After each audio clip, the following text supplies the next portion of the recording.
Bravo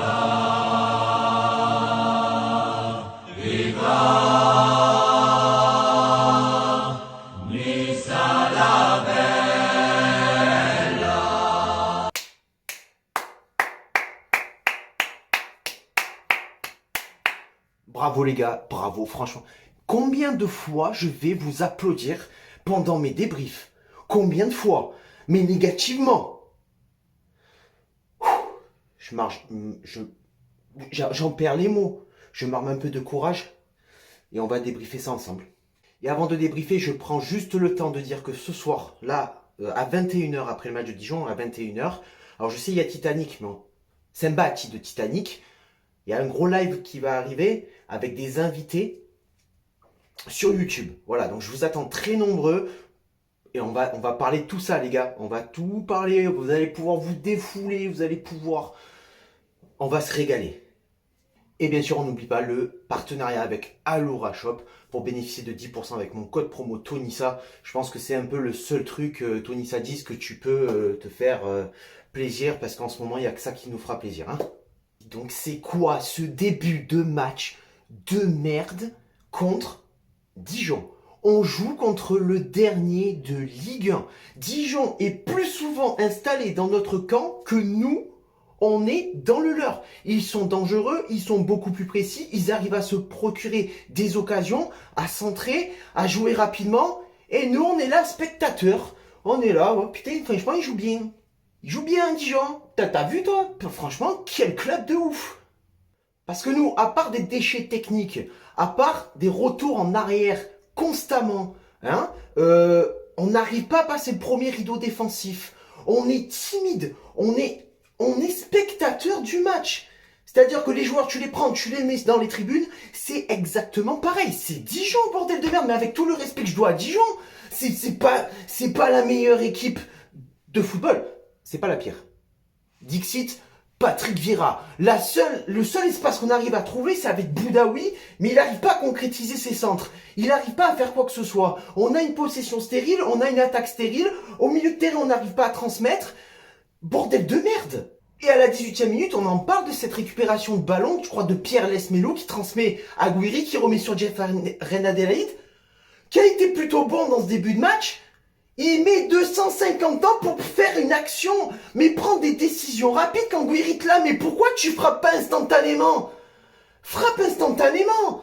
Putain, tu es là, tu me sors un centre de l'autre monde, intergalactique, lunaire, ce que tu veux. Tu rames, il met sa tête, il fait comme il peut. Et puis Gouiri qui se prend un défenseur, il peut pas aller marquer. Pourquoi la première intention? Pourquoi vous frappez pas?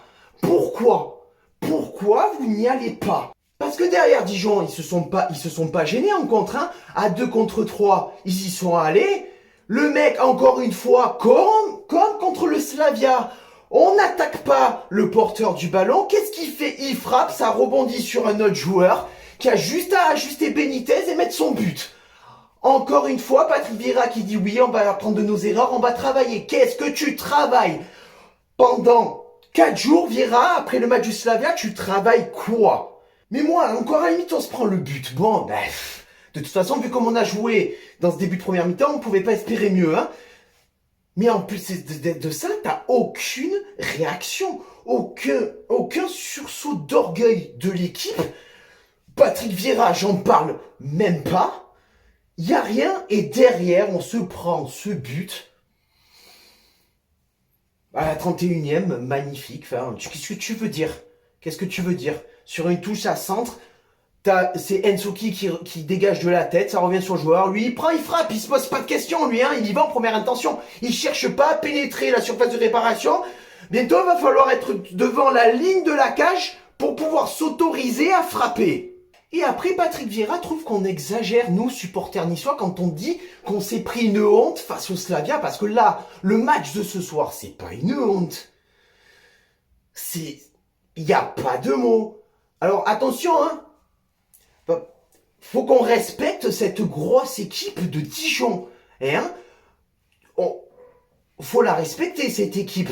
Hein, voilà, faut pas trop non plus se bousculer, tu vois. Hein, on perd contre le Grand Dijon, contre le Real de Dijon. à un moment donné, les doigts que tu as là, les doigts que tu as dans le cul là, hein, oula, hein, à un moment donné, tu les sors quand? Et alors clairement, on va se dire les choses. J'ai arrêté la deuxième mi-temps. J'ai arrêté à l'action où il y a un centre qui vient de la droite. Claude Maurice la reprend. 2 fois, il a foutu sur le poteau. Ça revient en arrière. On trouve la tête d'un défenseur. Et après, ça revient encore en arrière. Et ça part, on ne sait pas trop où ça part. J'ai arrêté à partir de là, vers la 64e minute. Parce que ça sert plus à rien de regarder. Ça sert plus à rien. On se liquéfie devant n'importe quelle équipe. Que ce soit du haut niveau, que ce soit un niveau très faible. J'ai du respect pour Dijon, mais à un moment donné, c'est un match qu'on doit gagner. Il est à plus que notre portée. Et après, tu te demandes, est-ce qu'on a vraiment le niveau en Europa League? T'es pas capable de gagner contre le 20e de Ligue 1. Demain, on joue un match face à Cannes. On n'est pas capable de le gagner, ce putain de match. En match amical, sans enjeu, sans rien. On n'est pas capable de sortir un jeu. Alors, moment tendresse, je vous rappelle qu'il y a une pétition pour que Patrick Vieira se casse du club. Voilà, je le dis. Tous les liens circulent sur les réseaux sociaux, que ce soit Twitter, Instagram. Il y a une pétition pour Patrick Vieira, pour qu'il dégage. Si t'as toujours pas compris, il y a un lien pour une pétition pour que Patrick Vieira dégage. Et donc, comme je disais, il y a un lien pour que Patrick Vieira dégage. Une pétition. Non mais revenons plus sérieux. On est la honte de l'Europe, mais maintenant on va être la honte de la Ligue 1. C'est-à-dire que, avec les ambitions qu'on a, et arrêtez de me parler de projet, parce que, en fait, le projet qu'on a, c'est d'essayer d'avoir un projet, en fait. C'est ça, un petit peu. Là, j'ai l'impression que c'est un petit peu ça. Parce que là, il est où, le projet Ineos? Avec quelle technique, avec quel matériel, quelle équipe on va aller titiller le PSG, le LOSC, le Stade Rennais, avec des prestations pareilles comme ce soir.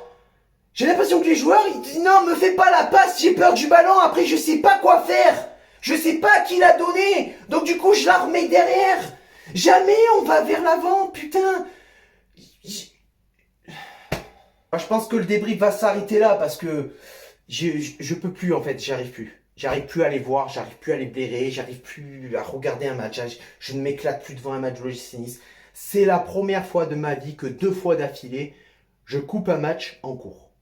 2 fois. Ça m'était jamais arrivé. Jamais. Et pourtant, on en a eu un. Des équipes de merde où on a galéré. Mais putain, rendez-moi l'OGC Nice avec les Moussilou, avec les Linz, avec les Jan Koskas, avec les Johan Bigné, avec les Loïc Rémy, avec les Baki Koné. C'était des joueurs qui sortaient de nulle part, mais c'était des joueurs qui avaient l'envie du foot, qui avaient l'envie de jouer pour les Rouges Noirs, pour le blason de l'OGC Nice. Toutes ces histoires, l'histoire qu'a l'OGC Nice, c'est des joueurs qui avaient envie. Pancho Abardonado, José Cobos, tous ces joueurs-là, c'était pas des grands. Ils étaient pas connus dans le monde du foot. Les Fabian Monzon, les Renato Sivelli, et j'en passe des joueurs qui ont brillé à l'OGC Nice, alors qu'ils n'étaient rien, des Cypriens dernièrement, des Jean-Michel Seri, des Dalberg, des Ricardo Pereira, des joueurs comme ça, des Vincent Cosiello, sortis du centre de formation. Comment des jeunes de notre centre de formation n'ont pas percé à l'OGC Nice, alors qu'ils percent à l'étranger? Saïd Benrama, Neil Mopé, Alexis Bossetti, des joueurs qu'on utilisait, qu'on devait utiliser, qui percent maintenant, des Ganago, des Michael Le Bihan.